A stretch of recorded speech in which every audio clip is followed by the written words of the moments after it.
jaale ñi nga xam ne ñàkk nañ ci seen ay mbokk delloowaat xel yi ci yàlla. C'est vrai que bëri na ñi nga xam ne saa yu xew-xew amee rek il faut ñu trouver un responsable ñii gis ni état mooy responsable ñii gis ni conducteurs yi ñooy responsable ñii jàpp ni mbaam yi nekk ci tali yi ñooy responsable ñii jàpp ni tali yi ci boppam ñooy responsable kenn ku nekk ut na responsable am waaye dama jàpp ne am na fu réew di toll war ñu nekk di ut ay responsable dañu war a delluwaat suñu ay xel ci borom bi subhanahu wa taala ndaxte lépp lu am na lu tax yàlla amal ko te war nañu invité ñu xalaataat ñu delluwaat ñu tuubaat surtout waaw loolu pour man c'est très important waruñu fàtte dimension boobu nga xam ne dimension du repentir bi nga xam ne ci ay tolof-tolof war na ki nga xam ne aji ngëm la te Sénégal kat suñu constitution dafa wax ne nous sommes un peuple bi nga xam ne de croyants maanaam musulmans et chrétiens ñoo fi nekk. donc discours bi dama koy njëkk jàng ci wolof de manière un peu commentée après ma lire ko en français pour médias yi nga xam ne peut-être ils en ont besoin seen partie française après les questions-réponses ubbeeku incha allah ñëpp ñi nga xam ne am nañu ay laaj di jokkalante donc incha allah rabbi nga xam ne 17h 17h30 nañ la di yëkkati jotaay bi incha allah rabbi. cours bi ñu ngi ko tàmbalee ci sant yàlla bi nga xam ne mooy buur te mooy borom di julli ci suñu sang yonent yàlla Muhammad sallallahu alayhi wa sallam. bon dama jàpp ni xam naa am na bruit yu bëri ñu mën a su mënee teewlu dina ci am solo trop di woo askan wi di remercier déjà waa Sénégal yëpp umpalewu leen ni fii lañ toogoon amal fi jotaay ak waxtaan doon fàttali waa Sénégal suñu gis-gis ak suñu bëgg-bëgg ci ni ñu war a yoree réew mi ñi waxoon fii ci kanamu àdduna bi yëpp ni jàpp nañ ni jafe-jafe yi Sénégal nekkee tant que delluwuñu ci jàngale yonent yàlla Muhammad jàpp ñun nañu am ñun résultat ñun suñu idéologie au niveau RV dafa clair suñu idéologie dañoo gëm ni y a un problème de gouvernance dans ce pays il y a un paradigme de gouvernance bi xam ne ci la ñu nekk aujourd'hui paradigme boobu nag mu ñu ko woowee dañu neex waxtaan yi s'il vous plaît li ñuy def ni c'est très important. donc problème de paradigme bi am kon ci réew mi ñun nekk ñu si ñuy werante ndax libéralisme moo baax wala ndax socialisme moo baax wala ndax régime présidentialiste moo baax wala régime parlementaire moo baax ñu gëm ni lii yëpp ay importation la suñu xalaat ñun gëm nañ ni modèle bi gën a yeey ci waa Sénégal mooy modèle bi gën a méngoo ak ngëm-ngëmu waa Sénégal. te waa Sénégal nag 95% si ñoom ay jullit lañu donc mënuñu ignorer kon la vision de gouvernance surtout dans les religions révélées su ma waxee religion révélée nag islam ak christianisme yëpp laa tuddandoo mënuñu leen ignorer dans la manière de gérer ce pays donc ci fii lañu nekkoon ci bés boobu dikk woo nañu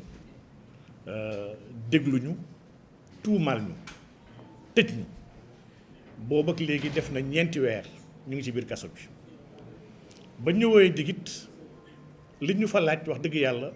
bëriwul dañoo jiin rek dañoo def diffusion de fausses nouvelles sur la mort de Imam Ndao wax dëgg yàlla ñun Imam Ndao ba muy génn àdduna ba tey jii nii waxuñu ci kaawu mooram donc man gëmuma ni def naa diffusion de fausses nouvelles ndax diffusion de fausses nouvelles mooy wax lu amul ci génn àdduna kenn ñun waxuñu woon ci génn àdduna kenn ndaxte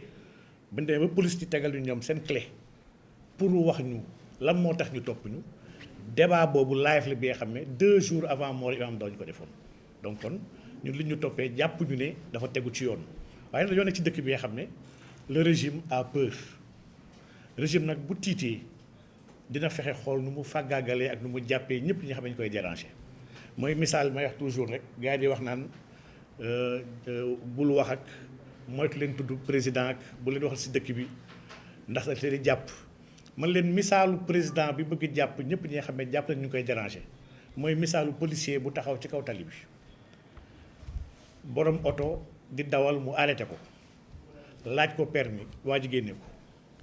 mu laaj ko carte grise assurance ak lépp waa ji génnee jox ko lépp jaar yoon mu laaj ko ay extincteur ak ay triangle ak lépp ci ginnaaw maal bi waa ji ubbi wan ko lépp voiture roue de secours ak lépp waa ji génne ko mu ne ko léegi dama bëgg xool essuie-glace yeeg clignotant yi ndax baax na waa ji taal yëpp defar ko lépp baax policier bi taxaw jaaxle waa ji taal ne ko sëñ bi fii lépp mat na de mu ne ko outrage nga def kon kooku pare woon na pour jàpp lu mu mënti def ak lu mu mënti ñàkk defit dina ko jàpp donc kon ci foofu la ñu tolloon kon ba ñëw fii tey jii war a mën a mottali yéene bi nga xam ne tëraloon nañ ko ñu si nag jaajëfal nag taxawaay yi am suñu ginnaaw ndax taxawaay yu bëri gis nañ ko suñu ginnaaw taxawaay suñu ay camarades waa RV taxawaay suñu famille ñoom ñëpp dañoo mës a des mësuñu yëg ni ñun dañoo fàtte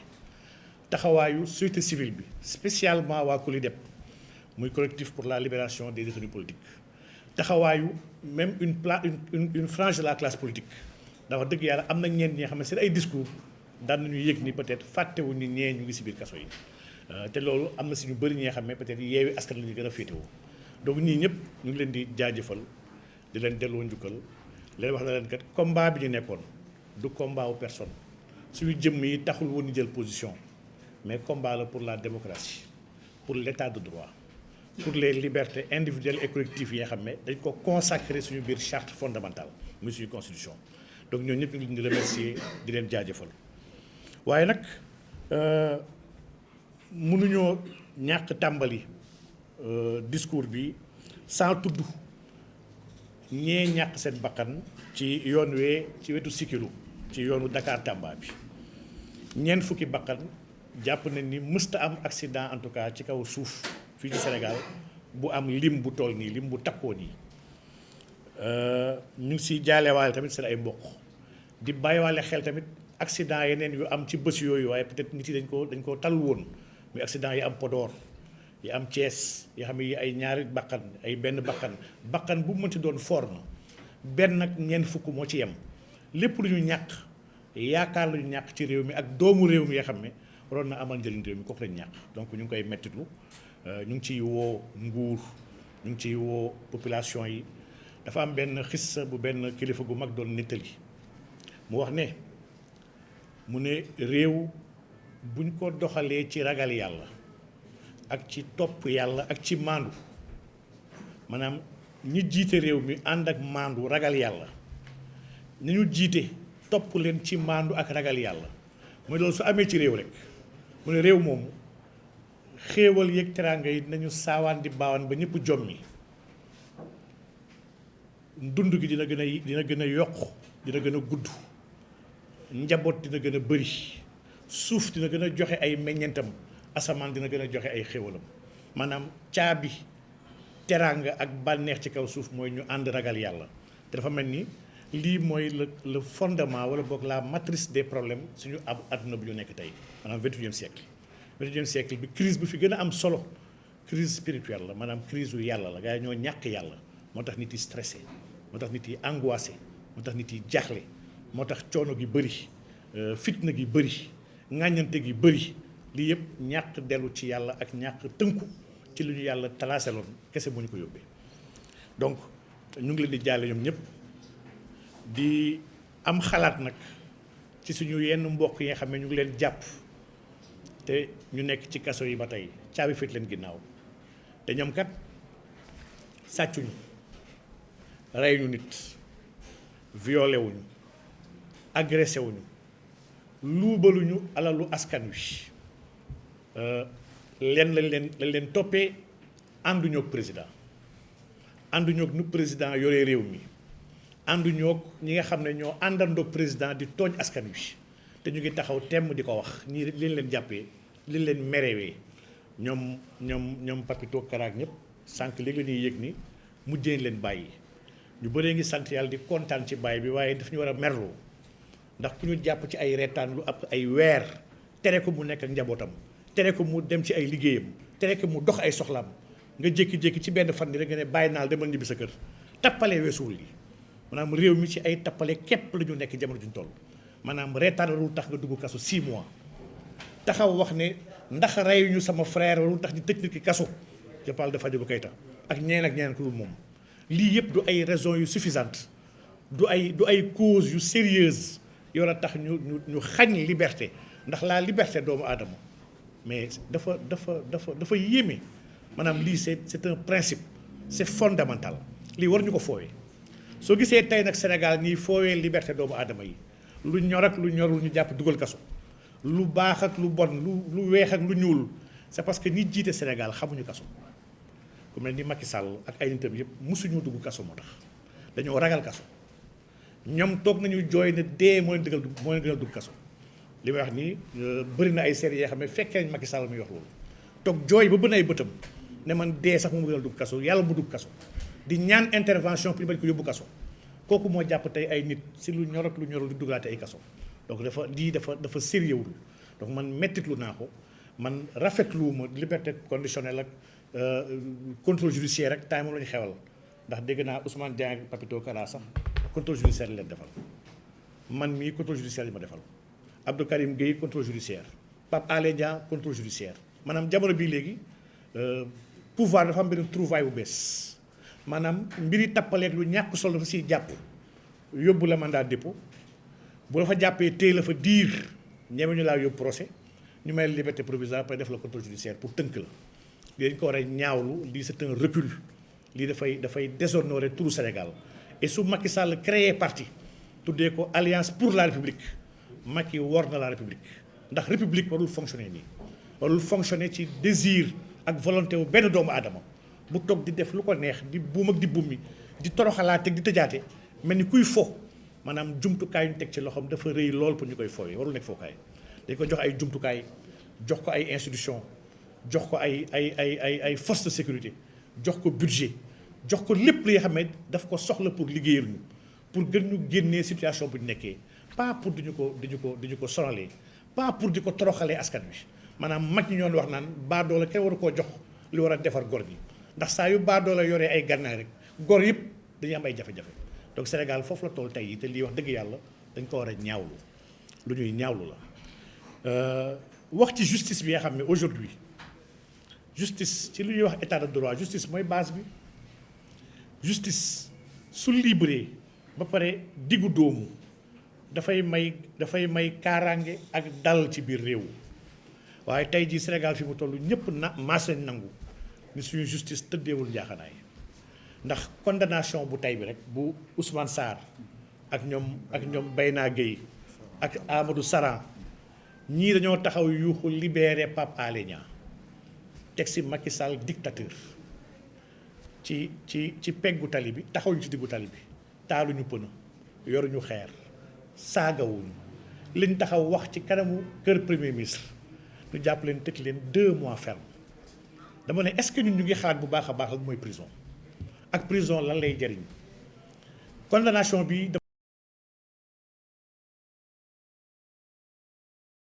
dama bokk si ñu gëm ni condamné ñu leen pour ñoom c'est un message fort que le pouvoir est en train de lancer à tous ceux qui sont debout ñëpp ñi xam ne ñoo jug di dénoncer bëgg di exercer seen ay droits constitutionnels di exercer seen liberté d'opinion ñoom le pouvoir bëgg wax ne leen attention képp ku fi yëngu ci yéen naa la duma intimidation bi dama ne du yoon rafetul ce n'est pas élégant mais ça ne passera pas ndax dëkk bii nag il faut ñi yor réew mi te ñu dénk leen ko moomuñu ko du seen ndono ay waajur du seen ndono ay maam leen ko dénk pour ñu liggéeyal ñu il faut ñoom ñu comprendre ni mënuñoo napp waa Sénégal yëpp te mënuñoo tere doomu aadama yi wax seeni xalaat ci li xew ci réew mi lii réew mu ñëpp bokk mun ni si beddi kenn ci wax xalaatam te incha allah te ñuy des di wax suñu xalaat ci réew mi di wax suñu xalaat ci lépp lu mën a jëmale kanam réew mi ci yar ak ci teggin waaye mënuñu xoxatal wax dëgg yàlla donc lu ñuy mettitu la condamnation bi recul la pour Sénégal may fàttali ne dafa am benn structure bu ñuy wax the Economist Intelligence Unit maanaam Economist Intelligence benn structure la bu nekk fële ci Angleterre buy def ay saytu ak ay xayma di xool état de droit ak démocratie ci àdduna bi ci étude am dafay gëstu ay dëkk yu bëri maanaam 166 pays lay gëstu ci àdduna bi 166 dont 164 yëpp ils sont membres de l'ONU ñoom lay gëstu ci 60 indicateurs yu nekk mu jël ko xayma ko xool dëkk bi fan la toll ci démocratie su xaymaa indicateurs yëpp dafay classer dëkk yi ci 4 groupes ay démocratie complète dëkk yu bëri yu c'est une vingtaine de pays yi nga xam ne ñoom ñëpp c'est des démocraties complètes yoo xam ne nit dafa am ay àq ak yelleef dañ fa fonk doomu aadama jox ko cër nit dafa fort bi nga xam ne président mënu ko fagaagal ndax li jox doole président muy constitution moo joxaale doole doomu aadama ci moom dëkk démocratie yooyu kon bëriwul am deuxième groupe yu woowee les démocraties incomplètes lii ci une cinquantaine de pays yoo xam ne ci àdduna bi nga xam ne naam ñu ngi góorgóorlu am na ay jafe-jafe am na yoo xam ne des na waaye ñu ngi ci yoon bi ñaari groupe moo wax yëpp Sénégal bokk ci mu am ñetteelu tibb dëkk yi xam ne ñuy wax les régimes hybrides régime yooyu dictature la bu ñu booleeg maatay bu ñu booleeg fontoowaate bu ñu booleeg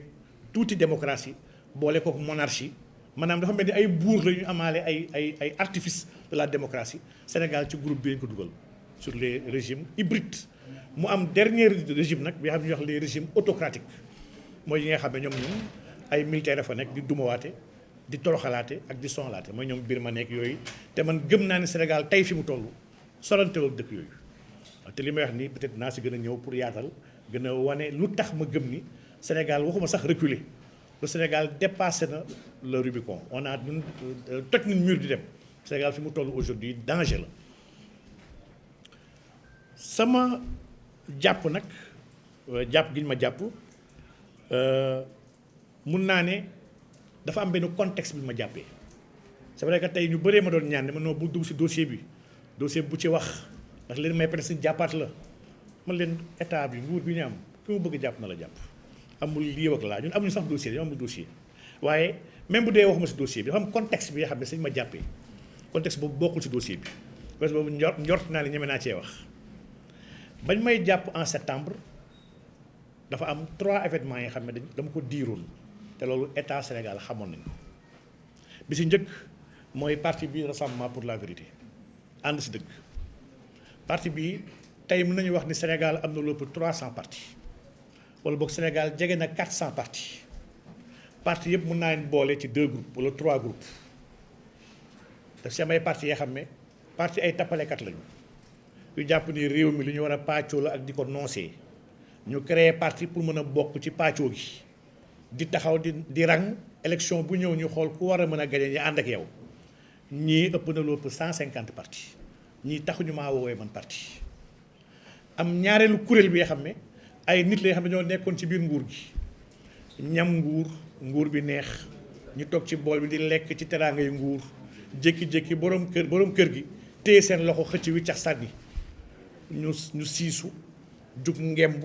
créer parti pour gën a mën a continuer amaat ci teraanga nguur yooyu lii ñun taxuñoo wax ko politique. am ñetteelu kuréel bi nga xam ne ay nit la yoo xam ne dañoo dogu comprendre ni dëkk bi dafa am jafe-jafe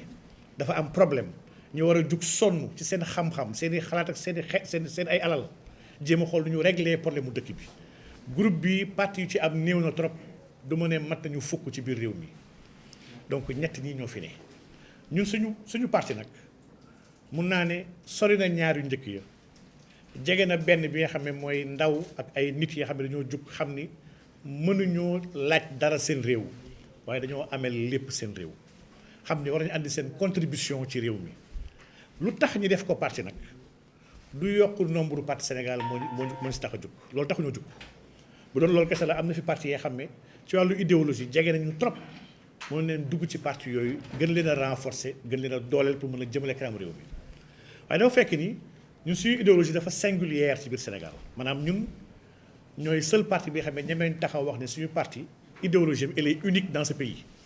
malgré 400 partis fi nekk dafa am 400 partis côté bële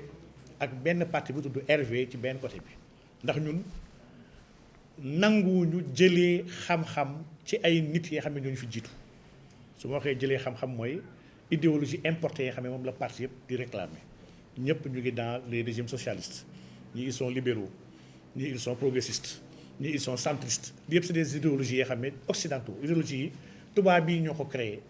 nit yi ñëw ñun ñëw bokk ci RV idéologie am islam la ñun dañoo gëm ni l'islam mooy la solution lii moo ñu distinguer de tous les partis qui sont dans ce pays waaye bu ñu nee l'islam est la solution nag il faut ñu leeral ko ndax ñu bëri à travers l'islam ils ne comprennent que la charia may wax ni idéologie islamique idéologie boobu la ñuy wax ni moom la ñu bëgg sukkandiku pour defar réew mi idéologie boobu Yonent bi sallallahu alayhi wasallam di nekk Makka nekk fa minorité charia wàccagul idéologie boobu mu ngi woon Makka ak Yonent bi sallallahu alayhi wasallam idéologie boobu mooy le système de gouvernance que le Coran propose système boobu moo nekk ba tey ci biir Torah moom la Moussa andi woon de ginnaaw Moussa moom la Daouda andi woon alayhi salaam yonent yàlla Isa alayhi salaam dafa réclamer sax ni moom ñëwul pour abolir la loi daf ko bëgg a confirmer moom lu nekkoon si Torah la ñëwaat woote ko donc idéologie bu ñuy wax ni c'est un continuum tous les prophètes l'ont réclamé de Adam ba yonent yàlla Muhammad sallallahu alayhi wasallam idéologie boobu nga xam ne suñu mag yu baax yi nekk ci réew mi ñoom Cheikh Amadou Bamba ñoom Seydi Hadji Malick ñoom El Hadji Abdoulaye Niass ñoom Cheikh Oumar Al Fouti ñii ñëpp nga xam ne ay liggéeykat yonent yàlla Muhammad sallallahu alayhi wasallam la woon dañoo nekkoon ci toolu yonent bi sallallahu alayhi wasallam di ko jéem a jariñ di jàngal nit yi kan mooy yonent yàlla Muhammad lan mooy une société juste selon l'islam ñoom ñii ñëpp seen xalaat seen xeex ak seen yitte ñun moom la ñu ñëw concrétiser ko tey nii moom la ñu ñëw bëgg ko dëgmal bëgg ko jëfee donc ñun gëw ma nous sommes un parti de trop waaye nous proposons l'alternative dañoo bëgg andi li nga xam ne mënta ñàkk suñu ay réew ndax on peut pas gouverner une cité en ignorant les valeurs les croyances des gens qui habitent cette cité là mënul nekk ñun aujourd'hui ñun jullit ñi dafa mel ni dañoo xaw a tonk ci biir réew mi ñun jullit ñi nous sommes discriminés dans ce pays lii mooy la réalité su ma nee jullit nag mooy les gens de foi ñu mag chrétiens yi xam ne dañoo àndandoo gëm ni yàlla moo moom àdduna yàlla moo war a régler àdduna yàlla moo war a doxal àdduna donc bokkut ak nag ñu am esprit laïque bi nga xam ne ñoo jàpp ni yàlla dafa war a yem asamaan nit dese suuf di ko doxal ñii la ñu utile ñun en réalité donc kon contexte arrestation bi ci contexte boobu la nous avions précisé suñu idéologie politique ne ñun fii la ñu jëm yonent yàlla Muhammad mooy suñu modèle mooy suñu référence le Coran mooy suñu base yàlla mooy suñu kilifa li mu tracé ci àdduna mooy doxalin gu baax gi par rapport au monde actuel bi nga xam ne marqué par l'injustice et la débauche donc ci contexte bi lañ ma woowee si jour boobu ne ma kaay uyu dikk ñu si ginnaaw nañu dimbali si kàddu yooyu d'accord merci beaucoup donc lii kon mooy première chose bi nga xam ne bëggoon naa ko rappeler ci contexte li tax ñu jàpp ni muy benn ñaareel bi dafa amoon ay voyages yi xam ne dañ ko dëgmaloon balaa ñu may jàpp voyage yooyu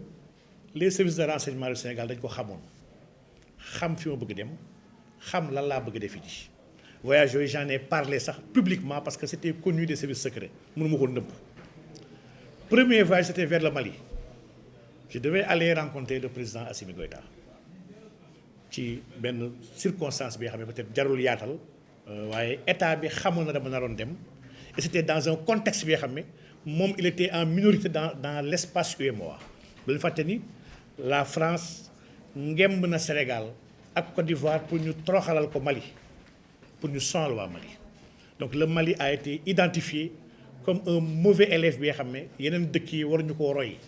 lii moo waraloon quarantaine yeeg embargo yeeg lii yëpp c'était la France avec la complicité des préfets locaux dont Ouattara et Macky Sall en premier chef même ñaar ñooy premier préfet français donc dem boobu ma bëggoon dem seeti ji Assimi Goïta au Mali dem boobu folleekoogul ci weer yi di ñëw naa fa dem incha allah mun ñoo faa tere dem donc dem boobu tiital na leen ñoom ci jamono ji nga xam ne am na ay jafe-jafe am na sax ay soldats Côte d'Ivoire yu gars yi jàppoon ñi nga xam ne France la ñu yónni woon rek mais alhamdulilah situation boobu xaw na féete boor ñaareelu voyage bi nga xam ne ci mois de septembre bi la doon am fin septembre début octobre voyage boobu invitation la bu ma yoroon au niveau de la Moldavie boo leen seetloo Moldavie benn dëkku ex-URSS la dëkk la bi xam ne gars yi ñoo jàpp ni ba tey dafa nekk ci influence Russie Moldavie invitation bi fa amoon du question de jege Russie wala contre France déedéet man jegewuma Russie j'ai fait le russe damay utiliser la langue russe j'ai des amis russes mais je suis pas russe de conviction comme lu gars yi di woowee russe Afrique yi donc dem bi mu fa dem conférence moom fa naroon yóbbu conférence boobu c'était à l'ULIM ñuy wax l'université libre internationale de Moldavie téere bee moo waraloon ma bëggoon ma nar fa dem téere bii soo ko seetloo mu ngi tudd Datawa la guerre des données téere bii maison d'édition bi édition Muse Moldavie la nekk donc dama fa dem ci université boobu je devais exposer li ñuy wax host muy benn théorie bi nga xam ne dama ko développé fii et seen borom xam-xam yi ñor loolu mu ñor leen muy Homo stultus technologicus dama nekk di def benn état du monde dans le 21e siècle bi nga xam ne Sénégal ak France ak États-Unis kenn mënu ko rëcc dernière publication bi moo waraloon invitation bi à Moldavie mais c'était pas mbiru jege Russie wala xeex France ak comme nu ko taalibe kilifa yi nekk fële jàppee ndax France moom ñooy kilifa seen taalibe yu nekk fii donc France aujourd'hui jàpp na ni la Russie mooy perturber influence bu mu am dans le Sahel dans beaucoup de pays sax on a identifié des pays comme pro-russe ak des pays comme pro-chinois pour dire que ñii dañoo contre kon l'agenda de la France ñun nag pour notre part nous sommes ni pro-russe ni pro-chinois nous sommes des Sénégalais yi gëm Sénégal bëgg Sénégal xam ne Sénégal moo ñu jox lépp lu ñu am et que Sénégal dañ ko amee lépp donc ànduñoo beneen dëkk ndax Sénégal mooy suñu wërsëg ci kaw suuf Cheikh Ibrahima Niass dafa woon wax naan ne Sénégal moo ñu moom te ñun ñoo moom Sénégal maanaam assertion bi elle définit clairement ce que nous entendons ci jàpp ñu jàpp réew mi donc kon ñaari voyage yi man jàpp naa ni bokk na ci lu xawoon yëngal ci ay bërëb yu gën a kawe ci biir état bi ñi nga xam ne xamoon nañ ragaloon nañu ñu dem ci voyage yooyu mu am ay répercussions ci ñoom ndax ñoom France la ñu àndal képp ki nga xam ne noonu France nga seen noonu nga waaw peut-être man jàpp naa nag ni ils ont mal interprété ces voyages là waaye bu ñu ko xamee woon ni ma ko expliqué lii warul woon tax ñu jàpp ñu ginnaaw arrestation yi nag peut-être damay profité ci jotaay bi ma am ci rendre hommage màggal ku ñuy wax imam Alioune Badara Ndao muy kenn ki nga xam ne ku ñu inspiré la muy kenn ci doomu Sénégal yi nga xam ne ci doomu Sénégal yi ëpp njëriñ Sénégal la bokk kenn ki nga xam ne jàngaleem ak xam-xamam même bu jëmmam fàddoo du mës a denc ci Sénégal ay junney imam Alioune Badara Ndao ñu ngi ci biir réew mi li mu doon joxe ci xalaat ak ci yéene ci ñi dellu ci jàngale yoon ci Yàlla Muhammad sallallahu alayhi wasallam ndax moom kese ñu mën a sauver ay ndaw a ngi fi ak ay mag yoo xam ne dañoo gis seen bopp ci jàngale boobu te incha allah dañ ko ne di ko taxawu ak di ko doxal ba keroog ñuy yeewi Sénégal ci tënk yi nga xam ne dañ ko tënk te bokk ci tënk yooyu tënkuñu ci wàllu suñu diine lu ñu jox ci solution. mënuma pare remerciement yi sans remercier administration pénitentiaire ndaxte boo leen seetloo toog naa ñeenti weer ci biir kaso bi musu leen ma dégg ma histoire kenn musuma dégg ma xulu sufiyanke yi dañuy wax naan ñun suñu dund gi bu ñu nekkee ci biti dañuy xeex bu ñu jàppee dugal ñu ci ay kaso dañuy jaamu yàlla dañuy xalaat dañuy bind bu ñu dee ñu tase suñu borom daf ñuy gërëm ñun ci ñett yi lañ taxaw man ñett yi mooy samay principe quand je suis dehors damay liggéeyal sama dëkk liggéeyal borom bi subhanahu wa taala te loolu kenn mënu ma cee dindi quand on m'amène dedans je vais me reposer je vais réfléchir dafay damay gën a jaamu yàlla su ma dee taxaw ci kanam borom je serai récompensé donc lii mooy suñu idéologie ñu et lii ñi ñu jàkkaar loolu buñ ko xamee ni ñu ko xamee war nañu mën a comprendre ne jàpp ñoo bàyyi lu ñu yemale mënuñu ñoo tiital donc lii wax dëgg yàlla baaxoon na ñu leeral ko administration boobu administration bu ñu war a bàyyi xel la administration bi nga xam ne dañ leen fàtte ndax lii c'est une occasion tudd leen ndax sénégalais yu bëri xamuñu leen Sénégal police ak gendarmerie la ñu gën a xam administration pénitentiaire ay doomu réew mi lañu yoo xam ne leen dénk mission bu rëy rëy mooy garder éduquer veiller si ñi nga xam ne ñoom la société bi jàpp ni ñii ay danger pour la société maanaam malfaiteurs yi tappalekat yi saay-saay yi ak ñëpp ñi nga xam ne société bi ragal na leen daf leen di jël dénk leen administration pénitentiaire pour mën leen a téye administration boobu état bi daf ko fàtte saa yu ñuy dimbali policiers yi gendarmes yi ak sapeurs yi dañ leen di fàtte ñoom seen payoor dañ ko négliger seen ay avantage dañ ko salfaañe. exemple bu ndaw ma siy joxe rek mooy péage bii nga xam ne mooy péage Sénégal auto police su fay romb du fay auto gendarmerie du fay mais administration pénitentiaire dafay def ay prisonniers pour dem kaaf ak def retouram buy romb péage moom dafay fay boolewuñu ko si ñi nga xam ne war ñoo fay nga xam ne loolu doyadi bu ñu doyadil la administration pénitentiaire maanaam lu ñu war a mettitlu la ndax ay nit yu goree fa nekk yoo xam ne ñu ngi daan seen doole di jëriñ Sénégal seen wàll te ñëpp leen fàtte te kenn xamu leen donc mënu ma leen ñàkk delloo njukkal toute l'administration à Sébikotane ndax foofu waa kaso ba neeñ prison Sébi mooy hôtelu prison yi cadre bi il est meilleur que cadre yeneen prison yi ay garde yu professionnel ñoo fa nekk ay nit yuy bàyyi xel détenu yi donc wax dëgg yàlla mënu ma yoon ñàkk rendre hommage et su ma rendre hommage le chef de cour de la prison ak son équipe muy ñoom monsieur Diouf ñoom Mame Cheikh su ma rendre hommage ñii rek la directrice l'adjoint rendre naa hommage tout le corps donc maa ngi leen di remercier en tout cas di leen gërëm ndax suñu séjour ak ñoom foofu jafewul woon te nekkul woon lu am ay problème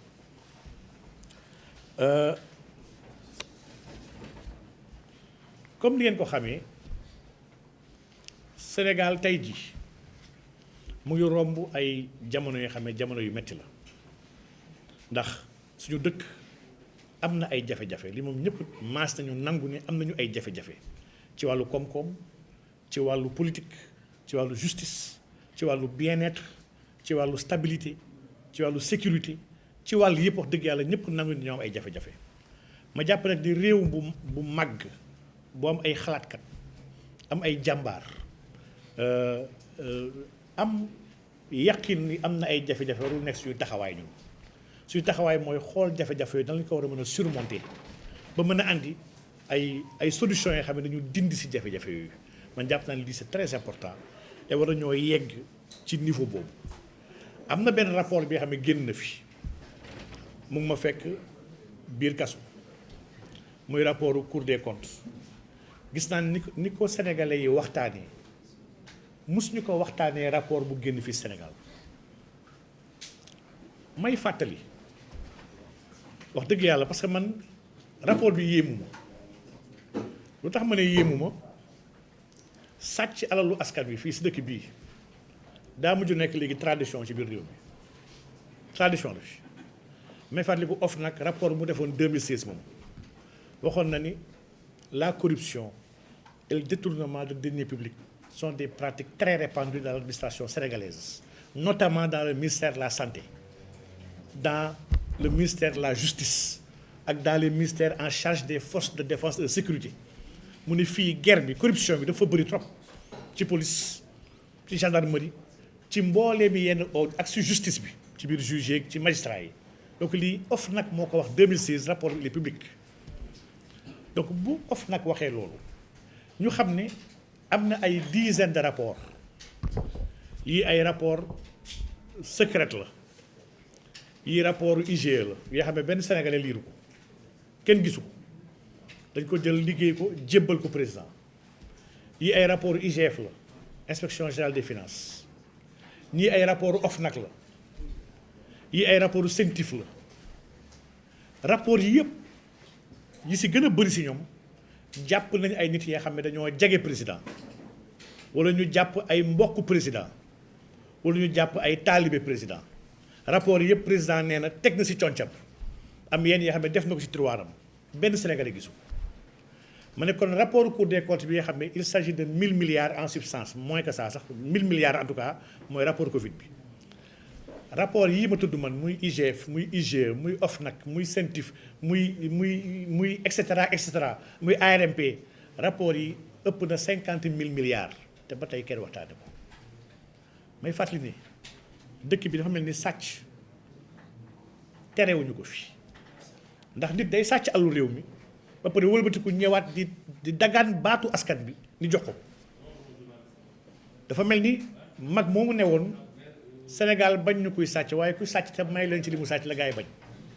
daa mel ni wax jooju dëgg la mais Sénégal gi rapport Covid bi ni mu yéemee sénégalais man loolu moo ma yéem nekkul dama koy oyofal de wala dama koy doyadil mais daf ma yéem mu loolu war a mën a yéem sénégalais yi gis nga rapport bee ma yor tax la am rapport boobu si suuf rapport bii rapportu ARMP la bi am dafa xalaat ci Covid bi rapport bi décembre 2021 la lépp lu waa Sénégal di coow ci rapport Cour des comptes bi mu ngi déjà fii et rapport bi il est libre mu ngi surtout ARMP rapport bi jàpp na gendarmerie le centre administratif de la gendarmerie ci ay portique yi nga xam ne pour détecter ku yaramam tàng wala ku yaramam tàngul portique bi nga xam ne jarul 1 million wala 1 million 500 ñi koy facturer 15 millions rapport bi li mu jàpp mu gën a ñaaw que rapport bu Cour des comptes andi rapport bi jàpp na ministère de la santé jàpp na ministère du développement communautaire jàpp na ministère de l'intérieur jàpp na ministère des forces armées rapport bi amul ñu mu jàppul ci biir état bi pourtant gisuma kenn waxtaanee ko ak yeneen rapport yi nga xam ne ñu ngi ils sont libres mais kenn débattu ci dafa yowee rek ni dafa mel ni sénégalais dafa mujjee bàyyi ay loxoom jàpp ni ma wax ñàkk wax ñii lu ñu bëgg def dañ koy def mënuñu dara seen sàcc gi ndax bu dee nit kaa ngi sàcc wala nit kaa ngi luubal terewul dañ koy jël di ko nommer ñaata nit yu ànd ak président Macky Sall tey dañu joxoon poste ci poste boobu ñu sàcc fa xaalis ndax sàcc weesuwul ni dénk la dara jox la budget nga jël xaalis bi jaay ko ñu la ani xaalis bi nga ne aw ma facture of nag ñëw nga ne nga dàq leen waxuma ak yéen di sàcc weesuwul waaye au lieu Macky Sall dàq la daf lay jël promouvoir la jox la poste bu gën a mag donc kon il est légitime que les Sénégalais se posent la question à savoir ndax suñu indignation bi nii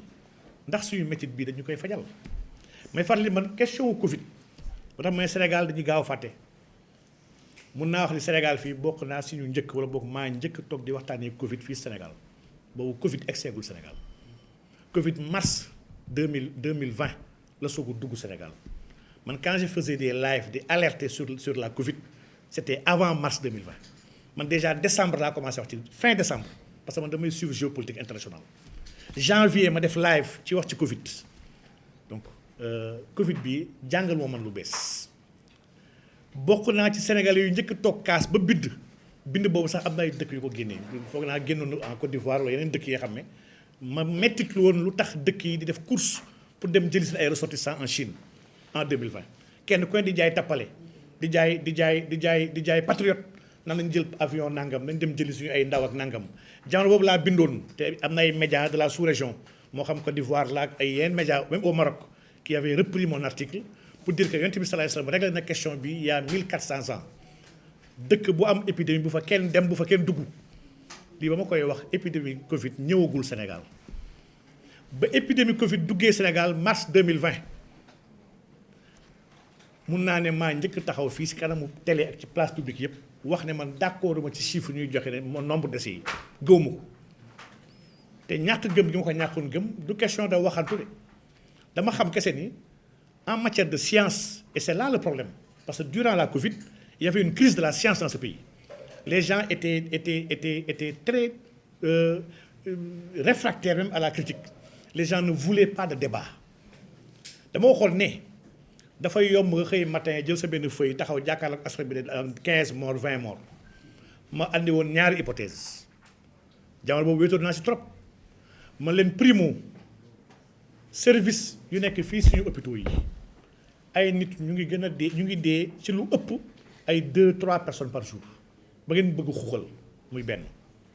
ñaareel ba ma teg sama baaraam ci un fondement scientifique dama jàpp ni les causes du décès d'un patient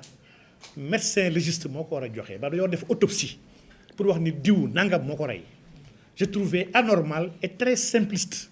nit ku dee rek ne kon ko amoon na lii c'est positif kon lii moo ko rey lii c'est pas sérieux daa mel ni tey ma soj dee ñu gisee am naa bàq te soj taa gars yi de cause décès rhume c'est faux lii c'est pas scientifique donc fii laa njëkkoon teg sama barab ne gars yi attention ñu ngi xuuxal nit yi ñu ngi yokk nombre décès yi ñu ngi nax sénégalais yi mais li ñuy wax dara amu ci ba ma koy wax wéetoon naa si trop ba ma koy wax kenn wax ko fi si dëkk bi d'ailleurs at boobu sax discours fin d'année président de la République président Macky Sall ba mu taxawee palais di wax lu ëpp tous mes amis yu ma xam dañ ma envoyé une partie discours ne ma discours yi fii président yow lay waxal ndax si biir discours am lay taxaw naan am na ay professeur toog seen kër seen kanam machine def ay live di wax du n'importe quoi ci feebar bi te xamuñu ko ñu ne ma yow saa waay kii de yow lay waxal maag docteur ñaa la doon waxal en réalité. Donc pour dire que ñun on a été très alerte sur la question Covid ba mu commencé la njëkk a wax ne attention lii occasion la pour tënk suñu ay liberté ak sàcc xaalis bañ koy wax avril la ba gars yi commencé jël mesures yi boobu waxaguñ sax waxu rapport man je suis tous les rapports depuis tout le temps Sénégal fii bokk naa wala bokk maay le seul sax bu wax ci vaccin Covid yi ak seen ay prix ñaata lay jar vaccin bu nekk j'avais fait benn comparaison entre vaccin yu AstraZeneca yi vaccin Moderna ak Pfizer yi nga xam ne ay vaccin ARN la ma taxaw métti lu tax ñu bëgg ñu proposer ay vaccin ARN ndax ARN dafa am ay incidence yu mu am suñu génome même le génome humain may def ay comparaison par rapport ak vaccin Sinopharm yi bay xalaat ci vaccin cubain bi nga xam ne on ne le propose pas Sénégal amul une stratégie vaccinale bi nga xam ne bëggoon vacciner 20% de la population sénégalaise c'était absurde ma méttitu ko ne lii c'est pas sérieux le Sénégal n'est pas sérieux 20% de la population sénégalaise ñaata vaccin ñu war a jënd pour loolu étant donné que nous étions dans l'initiative COVAX bi nga xam ne Bill et Melinda Gates bokk na ci yi nga xam ne ñoo ko war a financer donc man la question du Covid su ma gisee aujourd'hui mu am rebondissement bi dama ciy am contentement ndax ba ma ciy wax kenn bu ko ci woon wax te li ma ciy waxoon ba tey mënul dañ le temps confirme mes propos de 2020 donc kon rapport Covid bii man jàpp ma ni état dina si def lu am solo ndax man su ma gisee sax ñu jël ko sélectivement plébiscité ko forcé ko nit yëpp ñëpp waxtaanee ko avec benn société civile bi nga xam ne am na si ñenn ñi nga xam ne sincèrement ils sont beaucoup plus proches du palais que du peuple bu dee ñoom ñoo bëgg jël le combat du rapport man xam naa ne rapport bi dañ tuddul Aliou Sall rek wala tudd ñu si président ci boobu rapport bi ay DAGE ak ay fonctionnaires yoo xam ne amaluñu njëriñ président ñoom la ñu bëgg sacrifier en réalité Sénégal su ñu waree def une reddition des comptes dama ne toute la gestion de Macky Sall dañ ko war a passer à la loupe ndax Macky c'est un champion des scandales depuis que Macky ñëw au pouvoir ba léegi affaire Big Togo Necotrans affaire de passeport affaire Petrotim affaire terre Macky régime bi yëpp ce sont des scandales yoo xam ne c'est des milliers de milliards donc kon wax dëgg yàlla man benn dossier bu ndaw si Covid bi nekkul sama problème mooy toute la gestion ak ni ñu foowee alalu Sénégal ak ressources Sénégal yi man jàpp ne su dañoo war a am taxaw thème pour jéem a yaakaar ni mbir yi dina leer et suñuy alal dina dellu si suñu ay poche donc parti boobu nag wax dëgg yàlla dama siy ñaan la classe politique ndax jàpp naa ni aujourd'hui comme nu ko Ahmed Takho laa waxee léegi nous ne sommes pas dans le débat de la troisième candidature sincèrement débat bi il est clair il n'y a qu'au Sénégal où la loi précise et dispose ba pare ñëpp jël ndogal gi ak résultat bi aj ko ci benn nit bu war a wax lii bu amee ci dëkk dañoo war a tiit et c'est triste nag c'est triste que ce pays là ñu mujj dem ba niveau bi nga xam ne tout se résume sur la parole d'un homme lii nekkatul république lii réalité wu monarchie la et à ma connaissance le Sénégal n'est pas une monarchie donc question wu mandat c'est déjà réglé constitution réglé na ko pare question Macky ndax mën a nekk candidat oui ou non constitution réglé na ko askan bi réglé nañ ko xalaat mu sell réglé na ko moom ci boobu réglé na ko boppam moom wax na ko donc man jàpp ma ne war nañ ci débat lii yàq temps la su ma gisee tout le temps d'antenne bu ñuy sacrifier war na def lu am solo ci éveil citoyen bi ci waxtaan ci ay paradigmes yu bees yu war a jël ci conscientiser sur ce qui se passe dans ce pays ñu jël lépp utiliser ko dina poser candidature du poser candidature wax dëgg yàlla jàpp naa ni ab yàq la ñun aujourd'hui on a plus important à faire man lii jàpp naa ni la classe politique la société civile les activistes toute cette jeunesse cette population debout nañ toog xaatandoo sur l'après Macky ndax c'est dès à présent yoon lijjanti suñu dëkk fa lañ ko war a yóbbu en 2024 il est hors de question que nous y allions comme d'habitude naan na dem ku mënti ñëw baax na loolu defarul réew changer nit pour tegaat benn nit defarul réew ayons au moins le temps de réfléchir sur fan la ñu bëgg yóbbu Sénégal qu'on ait des consensus yoo xam ne yu fort ay consensus yi dañu war a tabaxee Sénégal ndax man jàpp naa ne Sénégal ba léegi tabaxaguñu ñu Sénégal 1960 dañoo defoon faux départ faux départ moo ñu topp ba léegi maanaam Sénégal dafa jugul sax bay dem ni mu mel nii instant yi bu ñu changé woon nit teg fi beneen nit système de gouvernance bi kon ni fi nekk ba tey buñ ci dugalee 10 000 milliards de milliards sax Sénégal du avancé loolu mooy sama intime conviction. On doit aller vers des choses essentielles dañuy waxtaan ci ban modèle dëkk la ñu bëgg constitution bi la laïcité qui nous pose énormément problème ñun ñoo gëm ni c'est un problème bu nekk suñu biir constitution des textes yoo xam ne qui nous engage pas ay déclaration droits de l'homme ak yëpp yoo xam ne dafa nekk suñu constitution jàpp ni c'est pas normal une constitution qui ne reflète même pas nos croyances une constitution discriminatoire une constitution bi nga xam ne qui ne nous parle pas dañoo plagier de manière lâche même la constitution de la Cinquième République mu la ñu plagier xaw ko aménager def ci ay camlangal mu daay woowee camlangal yi ay Macky random ak ay Wade random ak Diouf random président bu ñëw fa mu dugal si ay camlangal yi xam ne pour moom la ce sont des réformes non consolidantes de la démocratie des réformes yoo xam ne crypto personnelles loolu on doit le bannir dañu ko war a dépasser donc man jàpp naa ne il est aujourd'hui l'heure de réfléchir sur lan la ñu bëgg fan la ñu bëgg dem ginnaaw 2024 lañ nar a def te man jàpp naa ni il y a des questions yoo xam ne qui seront transmandat yoo xam ne il faut ñu régler ko dès à présent la question de la gestion de nos ressources d'hydrocarbures dañ ko war a toog waxtaanee ko dès à présent parce que on a fait un faux départ sur la manière de négocier ces contrats loolu moom c'est un consensus ñëpp xam nañ ko donte il y a un cadre il y a un cadre et le cadre sax cadre taf-taf la voté nañ gaaw à la hâte un nouveau code pétrolier pour dépasser celui de 1998. On l'a fait sans pour autant voter un nouveau cadre, un nouveau code de l'environnement. Le code de l'environnement ancien date de 2001.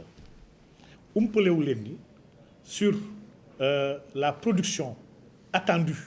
fële ca Saint-Louis en gaz fi mu féetewoo dina gàllankoor ay milliers de Sénégalais yoo xam ne seen liggéey seen jumtukaay ak nu yore seen njaboot mu ngi dépendre ci dem bu ñuy dem géej installation yi nar a installé à près de 125 kilomètres des côtes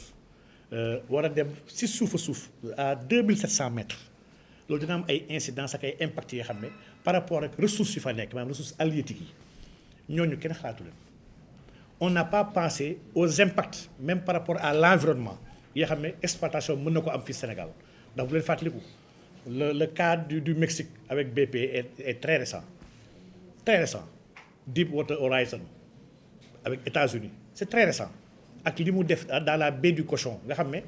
lépp la rey presque ci benn fuite bu ndaw bi nga xam ne ci ni ñu fooree woon roche bi la woon donc il y a beaucoup d'impact beaucoup de d'enjeux autour de l'environnement autour des ressources halieutiques autour de l'emploi même d'une frange importante de la population fële à Saint-Louis yoo xam ne on n'en parle toujours pas ñu wax ay pétrole bi ndax dina am ak nañ ci lekk ak duñ ci lekk alors que wax dëgg yàlla débat war na weesu loolu ñu dañoo bokk si ñu gëm ni la grande ressource de ce pays-là n'est pas le pétrole ni le gaz la plus grande ressource que dispose le Sénégal ressource humaine la mooy nit waaye ban nit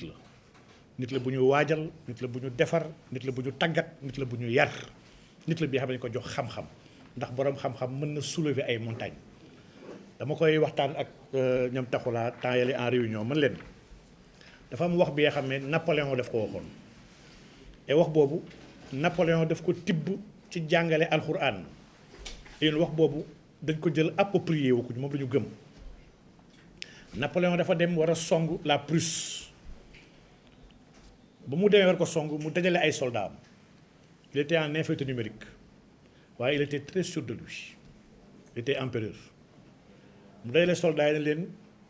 yéen sama armée vous êtes 50 000 soldats et moi ça fait 150 000 soldats normalement nous allons gagner l'Allemagne effectivement Napoléon dans sa conception pour moom 100 000 personnes la moom kese il n'avait pas tort ndax niveau d'analyse am ak niveau d'engagement am dépassé la benn nit ñun lii alxuraan mu ñu ko jàngal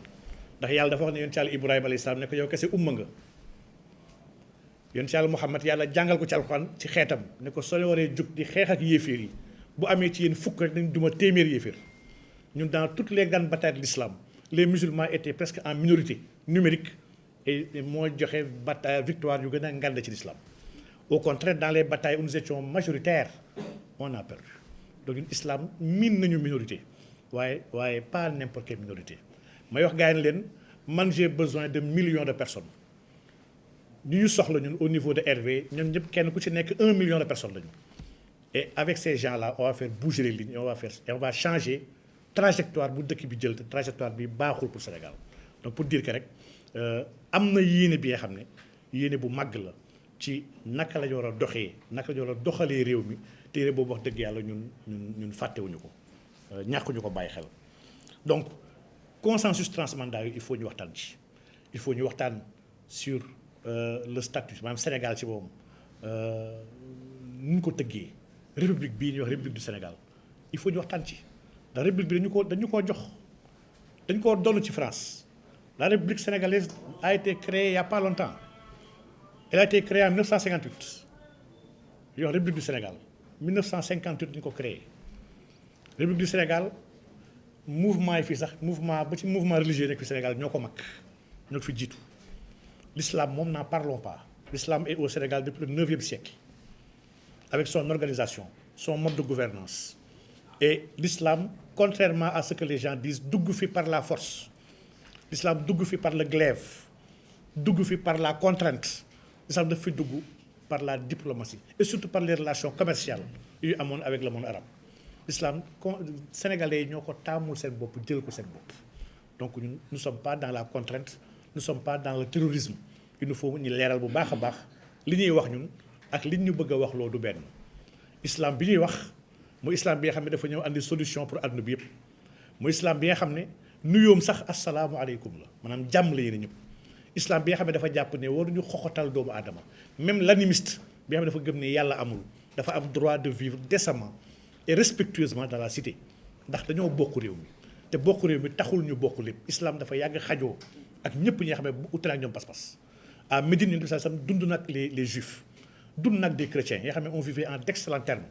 donc c'est un faux débat bu ñu bëggee gëmloo ni l'islam est réducteur l'islam dafay dàq yéen gëm-gëm yi loolu amul nous sommes pas à ce niveau là loolu dépassé ko bu yàgg problème boobu réglé lañ ko depuis le 6e siècle donc question transmandat yi ci forme républicaine bii ñun dañ ko contester on le conteste avec des arguments dañoo contester suñu système judiciaire actuellement nu muy doxee xool aujourd'hui Sénégal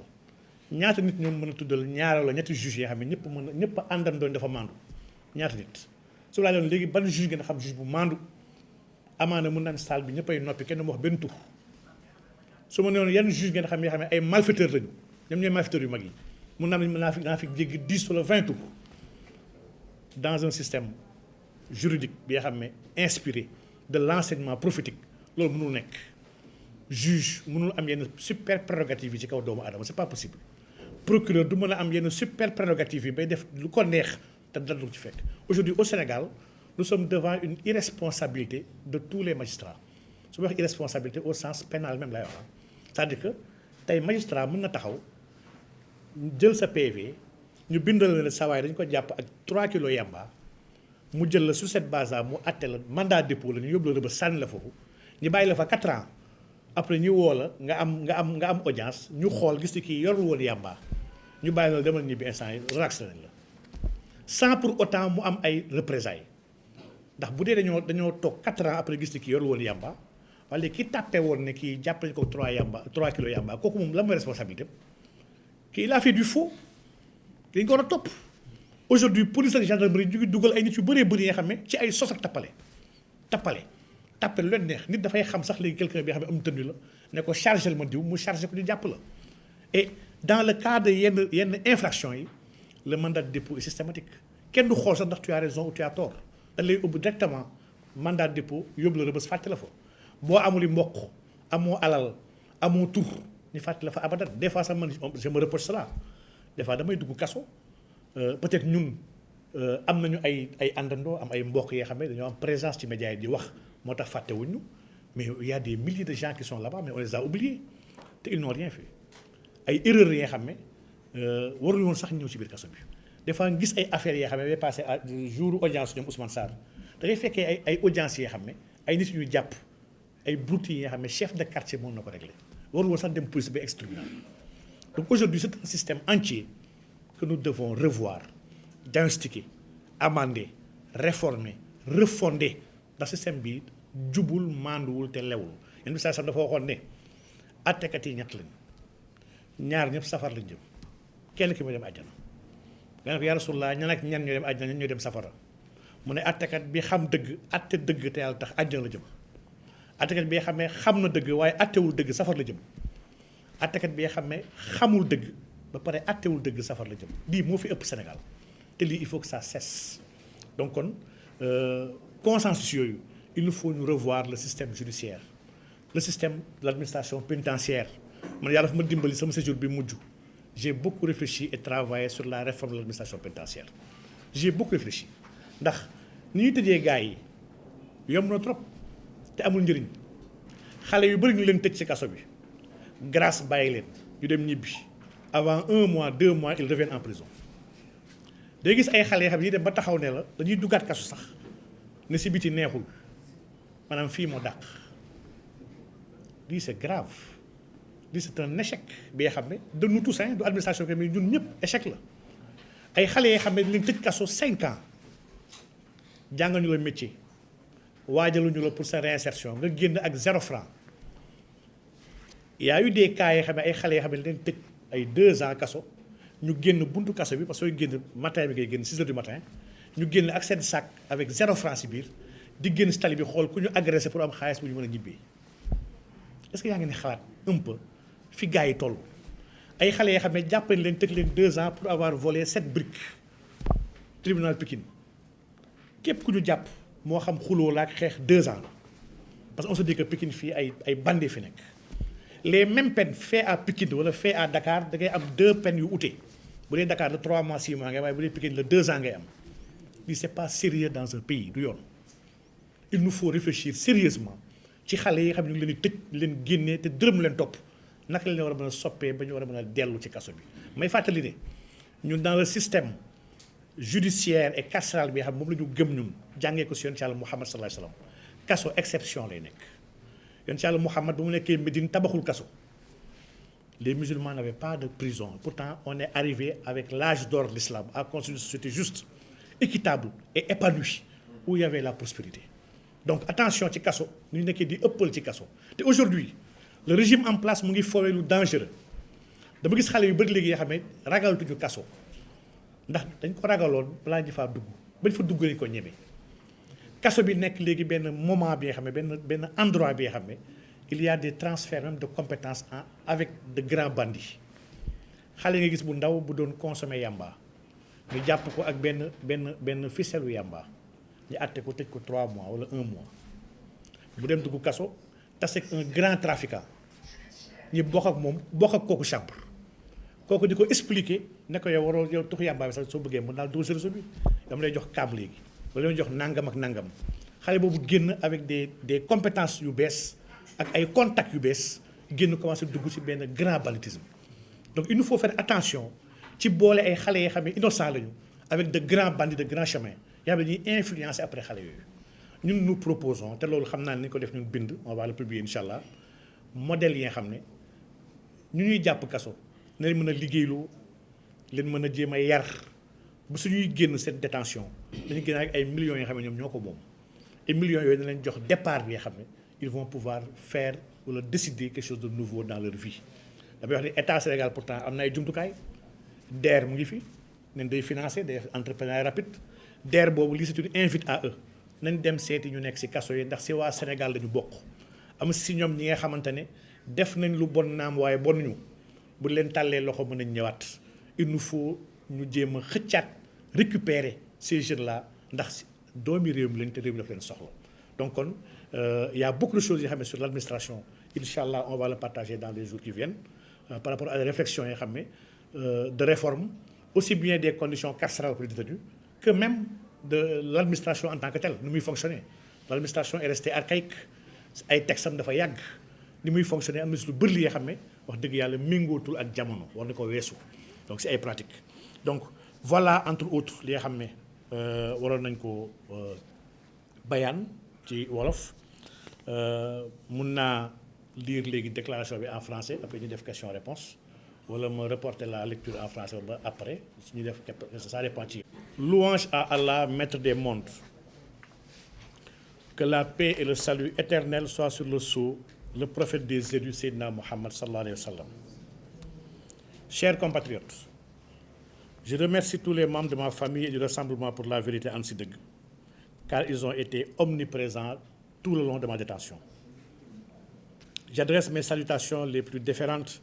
à l'endroit de tous les Sénégalais épris de justice qui m'ont soutenu lors de mon séjour carcéral. Mes remerciements vont spécialement à l'endroit du COLIDEP, à beaucoup d'acteurs de la société civile et de la classe politique, particulièrement à la coalition Yewwi Askan Wi. Permettez-moi, à l'entame de mon propos, de m'incliner devant la mémoire des illustres disparus du tragique accident survenu sur l'axe Dakar-Tamba à hauteur de 6 km, qui a fait 40 victimes. Mais aussi pour les victimes des accidents de Thiès, de Podor, et celui d'aujourd'hui survenu à l'entrée de Nguyen Sarr, dont le bilan lourd s'élève à 19 morts. Que leur âme repose en paix. Mes pensées vont à l'endroit de tous les détenus politiques injustement et abusivement séquestrés, pour lesquels nous exigeons leur libération immédiate et sans condition. La justice étant le socle sur lequel repose un état de droit, force est de constater qu'elle est piétinée, instrumentalisée, aujourd'hui par une poignée de personnes. Le pays fourmille de détenus politiques, victimes d'un acharnement du régime actuel, témoignant d'une peur inavouée. Mon arrestation et mon emprisonnement pendant plus de 4 mois en est une parfaite illustration. Elle n'est rien d'autre qu'une volonté pernicieuse de me réduire au silence et de briser mon élan. Comme vous le savez, l'islam comme alternative dérange au plus haut sommet. Par ailleurs, cet emprisonnement avait aussi pour but de ne pas me permettre de dérouler mon agenda politique articulé autour de 2 voyages que je devais effectuer, l'un au Mali pour une visite de courtoisie à son Excellence Assimi Goïta et l'autre en Moldavie où je devais faire une conférence à l'Université libre internationale de Moldavie sur mon dernier ouvrage intitulé Detawa. Je profite aussi de l'occasion pour rendre un vibrant hommage au grand érudit de l'islam, Imam Alioune Badara Ndao, qu'Allah lui fasse miséricorde. Malgré sa disparition physique, sa pensée et son noble combat ne seront pas vains. J'en profite aussi pour remercier l'administration pénitentiaire de Sébikotane, qui a fait preuve de professionnalisme, de courtoisie et d'humanisme. J'en citerai le chef de cour, Lat Souk Diouf, et toute son équipe, avec qui des liens forts se sont noués. Néanmoins, nous exhortons l'État à faire preuve de considération et de respect à l'égard de ces dignes fils de la nation, qui sont désavantagés et discriminés par rapport aux autres corps des forces de défense et de sécurité. Nous avons réfléchi sur une refondation de notre politique carcérale, l'amélioration des conditions de détention et les politiques d'accompagnement post-emprisonnement que nous partagerons ultérieurement. Comme vous le savez, le Sénégal traverse les pages les plus sombres de son histoire. Les crises de toutes formes infestent notre cher pays. Le pays subit de plein fouet les chocs à la fois internes et exogènes. S'agissant des chocs internes, le nœud du problème repose sur une crise spirituelle, axiologique, manifeste dans tous les compartiments de la société. Cette crise sans précédent entraîne le pays dans une impasse totale. Nous avons suivi avec attention la publication du rapport de la Cour des comptes qui défrait la chronique. Cette pratique pernicieuse, consistant à voler les deniers publics, exacerbe une mauvaise gouvernance et un manque de patriotisme notoire de la part des responsables du régime en place. Pendant que d'honnêtes citoyens sont poursuivis pour des broutilles, des délinquants financiers de haute facture sont promus, protégés et évoluent dans une impunité totale. À cela s'ajoute l'échec manifeste du régime en place, dû à un diagnostic à la fois mauvais et complaisant des véritables problèmes du pays. Ce régime à haute teneur anthropique se targue d'apporter de fausses solutions aux vrais problèmes, qui n'a de mérite que de nous enfoncer davantage dans les abysses de la pauvreté. Il est nécessaire aujourd'hui de trouver des consensus transmandats sur certains points essentiels qui transcendent les intérêts partisans afin de dissiper de futurs malentendus pouvant menacer la stabilité et la cohésion sociale que nous devons tous sauvegarder au prix de nos vies. Parmi ces points essentiels, l'exploitation de nos ressources pétrolières et gazières en cette année 2023 occupe une place importante. Cette exploitation devrait permettre à notre nation d'intégrer le concert des pays énergétiquement autonomes, tout en veillant à la protection de l'environnement pour réserver un avenir radieux aux générations futures. À ce point, vient s'ajouter le projet monétaire en cours, qui n'est que de la poudre aux yeux et un outil de domination pour maintenir les pays de l'AOF dans la dépendance et l'assistanat vis-à-vis des puissances occidentales et des institutions néolibérales internationales. Le Rassemblement pour la vérité Ànd Si Dëgg reste attaché à sa vision souverainiste dans sa politique économique, monétaire et culturelle et appelle à la sortie de cet agenda monétaire incohérent, inconsistant et à notre désavantage. Notre parti, qui s'abreuve de l'enseignement du noble prophète Mohammed sallallahu alayhi wa sallam, indexe le mode actuel de gouvernance de sociétés majoritairement croyantes comme la matrice des maux de notre société et propose l'idéologie de l'islam comme solution alternative à la cruelle de crise des temps modernes. Nous prendrons part, Inch'Allah, aux échéances décisives de 2024 pour reconstruire ce pays désarticulé, désorganisé, pillé, spolié, trahi, violé par des politiciens sans vertu ni honneur. Et tous ceux qui ont participé à ce carnage seront traduits devant la justice. 2023 est une année charnière et l'urgence n'est pas dans le combat d'une hypothétique candidature d'un homme que nous devons désormais conjuguer au passé. Il nous faudra réfléchir ensemble sur les priorités et la teneur de la refondation à opérer pour éviter une autre alternance d'hommes sans réelle incidence sur la qualité de vie du citoyen. Nous lancerons une tournée nationale dans les mois à venir afin de partager davantage sur l'idéologie du juste milieu et de rencontrer ces autres Sénégalais oubliés et pourtant majoritaires qui pensent comme nous que l'islam est la solution et que notre prospérité n'est pas entre les mains d'institutions internationales ni des pays prédateurs déstabilisés hors du continent. Notre prospérité se fera conformément à nos valeurs, par nous et pour nous. À tous ceux qui croient comme nous que les efforts et sacrifices de nos illustres devanciers ne sont pas pris en compte dans la République importée actuelle, le Rassemblement pour la vérité Ànd Si Dëgg vous tend la main et vous appelle au combat de libération ultime de ce pays des ténèbres de l'ignorance par l'engagement et la servitude. La volonté d'Allah se réalisera sans nul doute lorsque la terre sera paradisiaque, quand elle suivra les commandements de son maître et que la justice, la paix, la miséricorde et l'équité régneront partout.